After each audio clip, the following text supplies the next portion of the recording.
Hi everyone, welcome back to the Stitches and Scribbles channel. My name is Erin. I've got another podcast episode for you today. This is going to be another catch up, see what I'm working on podcast. But if you've watched my last couple, I've kind of been trying to film my podcasts in pairs, and there's a couple reasons for this. I figured I'll just kind of give the disclaimer here. But I am preparing to start a long-term sub position where I'll be going in every day to cover for a class, and it's to cover maternity leave, which means that at a certain point we get to a situation where I could be called in at any day to start covering for that classroom, because that's just how those things work. So I'm trying to kind of set myself up for success by creating a filming schedule where I can have breaks from filming built in for a week if there's a week with just too much going on, because I am trying to maintain a couple of my part-time things while I'm long-term subbing, which is going to be very interesting when we get to that point. But I've been kind of filming the podcast in pairs so that I can still give you updates on what I'm working on, and have a podcast come out every week, even though I might not have as much time to work on personal projects, if that makes sense. Because if I'm giving you an update on what I'm working on every week, and there's a week where I just don't have time to knit or crochet, then I won't have anything to show you and we skip an episode. So I'm trying to alternate between a catch-up podcast, or what I've called in my notes a normal podcast, and a topic-based podcast. So you'll kind of start to see that pattern here on my channel. The podcast, of course, will be taking a break for Vlogmas, which is weird that I'm already thinking that far ahead to Vlogmas. But I'm really trying to stay on top of content creation while having a full-time job, because that is not something that I have balanced before in the past. If you've been around since the very, very early days of my YouTube channel, you'll know that there was a point where I was making content for YouTube, but not showing my face because I was still teaching at my previous school. And, however, at that point, a lot of our schedule was still work from home, and there were no after school activities. There was no in-person staff meetings we had to attend. My old school that I taught at came up with I mean everyone's schedule during COVID teaching was weird, but our school was hybrid, Monday and Tuesday and Thursday and Friday, with two different groups of kids. Wednesday was virtual for everybody. And because of the way the schedule worked on Wednesdays, we got a really long lunch break on Wednesdays. So that was usually when I was filming. Or I'd film after school or over the weekends on those other days because I just had more free time while working a full-time job. So this will be the first time where I am working a normal, fully in-person, full work hours position while trying to maintain my YouTube channel. So that's the whole situation that I'm trying to prepare myself for here. Yeah, because I love you guys and I love making videos and content for you and showing you what I'm working on. I'm sure the people who I know in real life are grateful for it because I get all of my crochet and knitting talk out of the way, and I don't just info dump about crafts at public events anymore, or at least not as much. I have more of an outlet now for that. Also, if my voice sounds funny, I am still battling the same cold from, I don't even know which video I would have talked about it in at this point. Maybe my last podcast, maybe something else. I don't really know. But I've had a cold now for about a week. And right before I got this cold, I subbed 2 days back to back, one day in K5 and one day in middle school. So naturally, I assumed that I probably picked up the germs from kindergarten because the odds are a little higher. But it turns out that some of the middle school kids and possibly some of the middle school teachers also have a cold. So maybe it was middle school. We'll never know. But yeah, I've been dealing with the same cold for a week. I tried to kind of keep talking during videos to a minimum last week when I was filming, hoping I'd get over it faster, but that doesn't seem to be happening. So this is just what we're left with. You might hear me cough or make funny noises. I've had a couple days of like every time I inhale I sound like a squeaky toy. So it's just been a lot the last couple days. A lot of staying at home, but a lot of stuff to deal with. So yeah, that's what we have going on in the Stitches and Scribbles household at the moment. So this has left me with a lot of time to work on my one knitting project that I've been working on, and a lot of time to do craft fair prep. You can see behind me I still have pumpkin and cactus pieces made that haven't been assembled yet. I've slowly been working through that pile, but I've also been trying to do more plushies, more of my little keychains that I decided to start stocking. So that was mostly what I worked on, but actually a lot of the days that I was home kind of just in that like cold fog brain situation, I worked on my Winter's Beach cardigan, which I'll show that one last because that's the one that I have the most things to talk about. But I did finish a couple more pumpkins, so I actually went through and did finished most of my odd colors, all of the odd colors. I think I only have that light orange left. So I have some of these variegated ones with a like slightly tealy green stem, and I had one neon orange with a neon green stem. This was all of this color that I had. I had enough to make 3 there's that cough, 3 of the variegated ones just to have something different.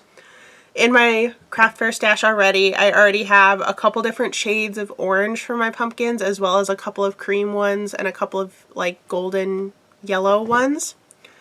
And then I did finish 2 of that orange color that I've been working on as well.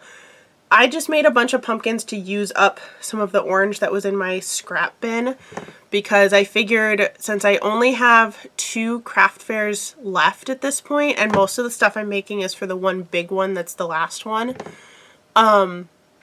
if I could get away with not purchasing any more new materials, that would be smart. So I'm trying to really go through my stash and use up things that I already have before purchasing anything new. And so far that's been working great. I did get some fluffy yarn. I can't remember if it was last week or the week before. I also might have forgotten to show it, but it's the same Bernat blanket yarn that I always use. I did get some more of that because I needed some specific colors for fall items. But other than that, I have not purchased any new materials except for keychain clips for this round of craft fairs. So yeah, made some more pumpkins just to add to my collection of pumpkins, because those tend to be the thing that people like just grab one and or they like get them as gifts for people. So I try to have a lot of those available, even if they don't all go out on the table at once. I'll usually put out like 1 or 2 of each color and then kind of just refill them as the event goes on. But yeah, it's mostly for this big craft fair that is going to be in early October for me. It's at, I think I've mentioned this before, it's a friend's parents' church, and it's called a pumpkin fest, so it's very much fall themed, so I try to have a lot of fall themed things there. Last year I was the only vendor, so I did really well. This year it looks like there's going to be about 20 vendors total, so I'm not as hopeful to like really sell a lot of product, but I definitely don't want to be not prepared, especially since I'm hoping some people will recognize me from last year or remember that they bought from me and decide to purchase again. So definitely stocking up on the pumpkins as well as the cactuses. Those are also a really popular gift item that people buy from me, so I definitely want to have lots of those. Just had to pause for a minute for a coughing break. I had to come back with some water so that hopefully that doesn't happen again. I'm glad I'm back to the point where my voice sounds mostly normal, except for a couple of like stuffy nose sounds. But I definitely feel like everything is very dry, so I end up having a dry cough a lot. But let's get back into the craft fair items. The only 2 plushies I have finished for this week are these 2. I did one more traditional candy corn, and I did one pink one. I do tend to do like a pink version of some of my plushies for craft fairs, just because I have found that there are enough people who do like all pink everything that those items do still get sold, even if it's an animal that's not usually pink or anything like that. And also I've noticed that if people have 2 kids, usually if it's a boy and a girl, or 2 girls where one is the pink sister and one is the not pink sister, because that tends to happen pretty frequently, they'll get the items in pairs. So I thought that this was a really cute set. There actually are Valentine's Day candy corn that they come out with, so I did base these colors on that. I know the top looks totally white, but it is cream pink and then kind of a dusty red. So I'm hoping that somebody will take a pair of these guys home. I also have to make a raffle basket for this Pumpkin Fest event, and I was thinking that another pair of these guys would be a really cute raffle basket item. So yeah, I'll probably continue that pattern of making like 5 or 6 normal versions of a plushie and then 1 or 2 pink ones. On my list, I also have to make a couple more fuzzy pumpkins. I want to make some ghosts, but then I want to make sure that I have like frogs and octopuses, because those are the 2 like regular animals I sell that have been going the fastest. So mostly the fall ones are on my to-do list of plushies to make, but also the leggy frogs and the no-so octopuses are on there too. The other thing that I added this year, and I'm going to try it just at this Fall Fest craft fair, is making little keychains. I showed some in my, I don't know if it was the last podcast or the one before. I think it must have just been the last podcast. I don't remember anymore. But I started making keychains. These are the 2 that I didn't have finished last time because they didn't have the little clippy things on them. But the new ones that I ordered are the swiveling ones, which I actually really like, because it means you don't have to like line up the hook and the jump ring as specifically, because it'll just spin. I really like it for the planet one. So I added the clips to those 2. And then just this morning, I made 2 more little octo keychains, and these are actually from the same skein of yarn. It's that Red Heart Super Saver. I forget what the color name is, but it's the one with all the neon colors and black in it. I did only use the black on this one because I didn't want an octopus where the head was black, because then I wouldn't be able to put the eyes and the little cheek blushes on the same way that I usually do, because the eyes wouldn't show up. So I just pulled out the black and figured that could be my sewing scraps to do eyes on a bunch of plushies, and then continued with this one, which is purple, magenta pink, and then the bottom is actually, bottom and half of one leg is orange because of the color changes. I'm struggling over here. It just seemed like a really good day to film podcast, even though my voice sounds like this, and I'm gonna probably, hopefully I don't have to take another break while filming, but if it happens, it happens. But my husband now also has the same cold that I do, because of course. So he is actually also homesick today, but he wanted to go for a light run to like try to clear things out and get a little bit of movement in. He's a marathon runner, so I think a light run for him is like 8 miles. So I figured while he's gone I could film podcasts, but I didn't count on wearing out my voice so quickly while doing this. So it's going to be a day. It'll be fine. Let's talk about my Winter's Beach cardigan. So I did do a lot of knitting yesterday and Saturday specifically. I'm filming this on a Monday. You can see my stitch marker from the last time I showed this in a podcast. So I got, what is that, like 3 inches, maybe 4 inches done. I wanted to have a lot more, but that was all I had time for last week. And sadly, I did have more progress on this that I had to frog back. And I was very sad about it yesterday. But also just glad that I was able to salvage the sweater, because there was a point where I was worried I was just going to have to start over. So there are 2 different cable patterns in this sweater. There's the ones that I've been calling like the chain link one in my head, and then the big cables in the middle. So I was working on this yesterday while both me and my husband were in cold brain fog zone on the couch watching Psych all day. And I accidentally did the chain link cable pattern where I was supposed to do a big cable pattern. So I kind of looked at it and went, I could ignore this one and just keep going, but I don't really want to. I'd rather fix it because it was a really obvious mistake.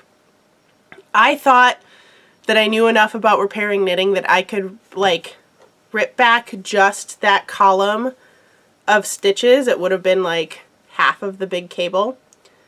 Fix those with a crochet hook and weave them back up to where I was supposed to be. That did not work. I was way too overconfident in my knitting repair abilities.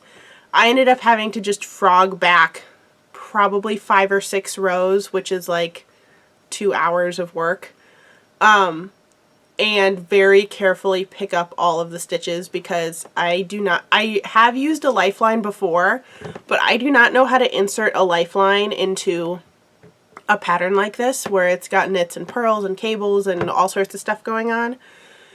So I just ripped back and very, very carefully picked up stitches as I was pulling the yarn out in order to get them all back on. I did have to do 1 row of knitting everything through the back loop because I picked up the stitches backwards, but this is where we're at now. I was hoping by now I would be at the point where I could split for the front and back panels of the cardigan, but it's not as long as I want it to be, so I think I have to keep going.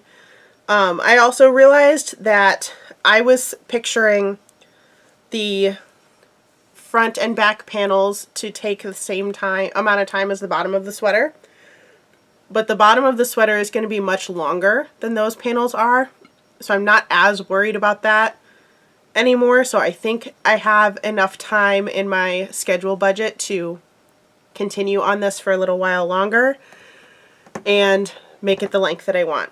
There was one adaptation I made to the pattern. So the pattern gives you directions to do an afterthought pocket, which is something I hadn't seen before. I had only ever heard of an afterthought heel in sock knitting. Figured it was about the same concept. Turns out I was right. It basically means that you do part of a row with scrap yarn with the intent to pull out that scrap yarn later and use that as the foundation of your pocket. However, if you do that, you can't just decide not to do the pockets, which was the problem I was running into. So I decided not to do the afterthought pockets. I figure if I get to the end of this and I still have time before the movie theater concert, which if you don't know what I'm talking about, I'm going to the Taylor Swift concert movie theater thing with some friends, and that's what I'm knitting this for because it looks like the folklore cardigan. Backing up. If I have time before that event to add pockets, I figure I could always just add patch pockets if I wanted to and just copy the cable pattern to create those pockets.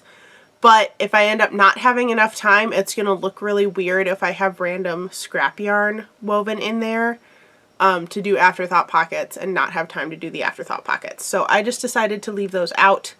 have one less thing for myself. I could even add the pockets on after the concert if I want to.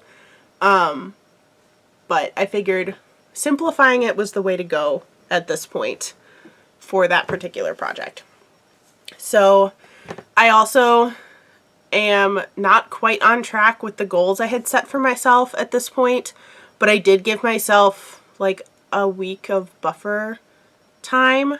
And also, after the first week in October, I won't have to do any more craft fair prep. So I can like really only work on that knitting project. So that'll be good. I'm feeling a little bit better about it and having enough time to do it. But yeah, took out the afterthought pockets, had to frog back a little bit yesterday, but I think everything is going to be okay in regards to that. But those are all the projects that I have worked on this week. I have no acquisitions. I have no other whips that I'm working on currently. There are a couple that I want to finish before Halloween. There are a couple like long-term whips that I haven't made any progress on. I figure there's no point in showing you those if I haven't done anything on them. So I think we're just going to end that podcast here, this podcast here. And I will see you in the next one for whatever topic I decide we're going to talk about. I think it's probably going to be like craft fair type stuff that we'll talk about. But thank you so much for watching. If you enjoyed what you saw today, make sure you hit that subscribe button so that you can be notified of all of my crafty content here on YouTube. If you want to follow me on other forms of social media, that information will be in the description box below. Thanks again for watching, and I'll see you in the next one. Bye, everyone.